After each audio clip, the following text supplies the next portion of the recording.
فإننا مقبلون على شهر رجب، وهذا الشهر كان أهل الجاهلية يعظمونه، فقد ثبت عند ابن أبي شيبة عن عمر بن الخطاب رضي الله عنه وأرضاه أنه كان يضرب أكف الناس إذا رفعوا يدهم عن الجفان، أي كان يمنعهم أن يصوموا، ويقول: هذا شهر كان يعظمه أهل الجاهلية، أي كانوا يعظمونه فلذلك يصومونه.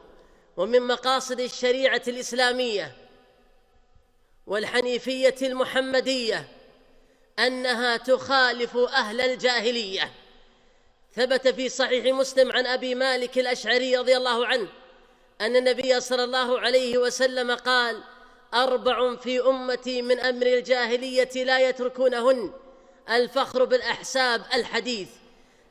وثبت في الصحيحين من حديث أبي ذر رضي الله عنه أنه لما عير رجلا بأمه قال: إنك امرؤ فيك جاهلية، إلى غير ذلك من الأحاديث الكثيرة. فإن من مقاصد الشريعة المحمدية مخالفة ما عليه أهل الجاهلية. وقد ألف شيخ الإسلام محمد بن عبد الوهاب رحمه الله تعالى رسالة نافعة عظيمة في هذا، وهي بعنوان مسائل الجاهلية. وهذه الرسالة جمعت بين الاختصار وبين وضوح العبارة وسهولتها وغزارة فائدتها، فأوصيكم إخواني أن تقرؤوها، فقد ذكر مسائل كثيرة وقع فيها أهل الجاهلية، وقد جاءت الشريعة بمخالفتها. وقد اعتاد بعض المسلمين هدانا الله وإياه أن يخصوا شهر رجب بعبادات بلا دليل شرعي، فوقعوا في مخالفات شرعية على خلاف دين رسول الله محمد بن عبد الله صلى الله عليه وآله وصحبه وسلم. وأنبه إلى بعض ذلك.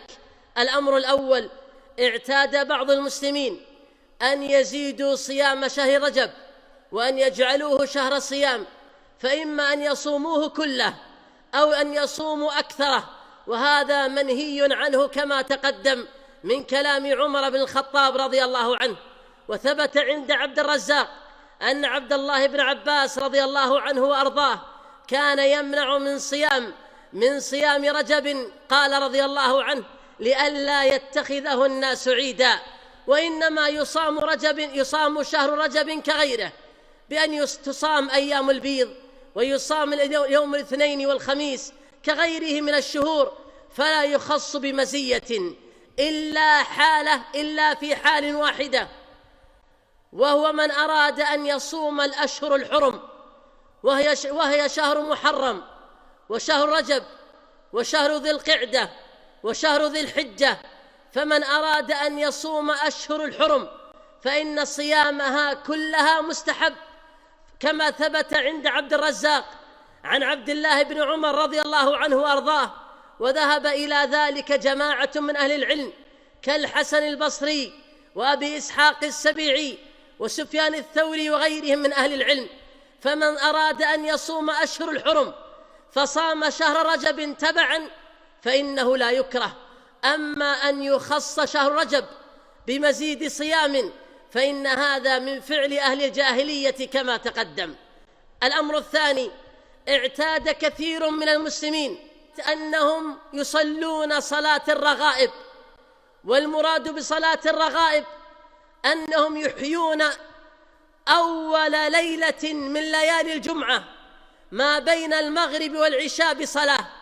فترى بعض المسلمين في كثير من بلاد العالم الإسلامي يجتمعون في أول ليلة من شهر رجب ما بين المغرب والعشاء فيحيونها بصلاة وغير ذلك، وهذا الفعل فعل منكر لم يصح فيه حديث عن رسول الله صلى الله عليه وسلم، ففعله من البدع، ولو كان خيرا لصح فيه عن رسول الله صلى الله عليه وسلم حديث. وقد نبه العلماء كالعز بن عبد السلام والنووي وشيخ الإسلام ابن تيمية رحمه الله تعالى وغيرهم من أهل العلم أنه لم يصح حديث عن رسول الله صلى الله عليه وسلم في صلاة الرغائب، وأن إحياء أول ليلة وأن إحياء أول ليلة من ليالي الجمعة ما بين المغرب والعشاء من البدع المنكرة التي يجب أن نجتنبها. وقد ذكر العلامة أبو بكر الطرطوشي رحمه الله عن شيخه أبي محمد المقدسي أن هذه البدعة أول ما حدثت في القرن الخامس. أتدرون ما معنى هذا إخواني؟ أي ذهب الصحابة والتابعون وأتباعهم وأئمة المذاهب الأربعة كأبي حنيفة ومالك والشافعي وأحمد وهم لم يفعلوا هذه البدعة، فبالله عليكم كيف تكون خيراً ويتركها أصحاب القرون الفضائل الأول؟ أسأل الله أن يحيينا على التوحيد والسنة وأن يميتنا على ذلك إنه أرحم الراحمين. الأمر الثالث، يحتفل بعض المسلمين بليلة الإسراء والمعراج ويظنون خطأ أنها في الليلة 27 من شهر رجب، لذا اعتاد كثير من المسلمين في هذا اليوم يذكرون أخبار السيرة والمعراج ويحتفلون بهذا اليوم، وهذا خطأ من وجهين. الوجه الأول، لم يثبت دليل يعتمد عليه في أن يوم الإسراء والمعراج وأن ليلة الإسراء والمعراج كانت في الليلة 27 من شهر رجب. ثم ثانياً، لو قدر أنه ثبت في ذلك حديث فإن النبي صلى الله عليه وسلم وصحابته الكرام والتابعين لهم بإحسان لم يحتفلوا بيوم الإسراء والمعراج ولم يلتفتوا إليه باحتفال ولا غيره، فيا لله كيف يكون خيراً ونكون أسبق إلى فعله. فاتقوا الله أيها المسلمون، وعليكم باتباع الكتاب والسنة بفهم سلف هذه الأمة، وكونوا متبعين لا مبتدعين، وعضوا على التوحيد وعضوا على السنة بالنواجذ حتى تكونوا من الناجين. اللهم يا من لا إله إلا أنت، يا رحمن يا رحيم، يا ذا الجلال والإكرام، اللهم إنا نعوذ بك من البدع، اللهم احينا على التوحيد والسنة وأمتنا على ذلك حتى نلقاك راضيا عنا. أقول ما تسمعون وأستغفر الله لي ولكم فاستغفروه إنه هو الغفور الرحيم.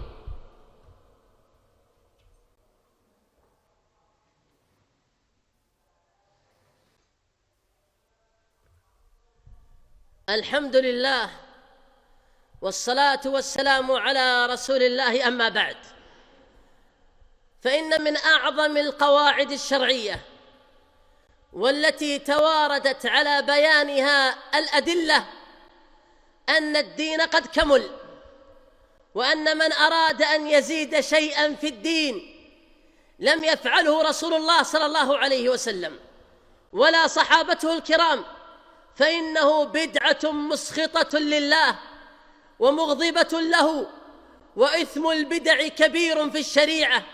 لذا كان النبي صلى الله عليه وسلم يحذر من البدع كل جمعة على المنبر. ثبت في صحيح مسلم عن جابر بن عبد الله الأنصاري رضي الله عنه أن النبي صلى الله عليه وسلم كان يقول كل جمعة: وكل بدعة ضلالة. وروى الخمسة إلا النسائي عن العرباض بن ساري رضي الله عنه أن النبي صلى الله عليه وسلم قال: إنه من يعش منكم فسيرى اختلافا كثيرا، فعليكم بسنتي وسنة الخلفاء الراشدين المهديين من بعدي، عضوا عليها بالنواجذ، وإياكم ومحدثات الأمور، فإن كل محدثة بدعة. والله يقول: اليوم أكملت لكم دينكم وأتممت عليكم نعمتي ورضيت لكم الإسلام دينا. وقال الإمام مالك بن أنس رحمه الله: من ابتدع في الدين بدعة فقد زعم أن محمدًا خان الرسالة، لأن الله يقول: اليوم أكملت لكم دينكم وأتممت عليكم نعمتي ورضيت لكم الإسلام دينا. وقد لبس الشيطان على كثيرين وخدعهم بأن هناك بدعة يقال لها بدعة حسنة، فصار كثير من الناس يحدث بدعا، فإذا أنكر أحد عليه قال إنها بدعة حسنة، وظن أنه بقوله أنها بدعة حسنة قد سوغ البدعة وقد أصبحت مشروعة، وهو في ذلك مخطئ غاية الخطأ. يا إخوتاه، كيف يكون في الدين بدعة حسنة ورسول الله صلى الله عليه وسلم يقول كل بدعة ضلالة؟ وروى المروزي عن عبد الله بن عمر رضي الله عنهما أنه قال كل بدعة ضلالة وإن رآها الناس حسنة. فاتقوا الله إخواني واحذروا البدع، وانشروا التحذير من البدع بين المسلمين حتى تعم السنة وتتبدد ظلام البدعة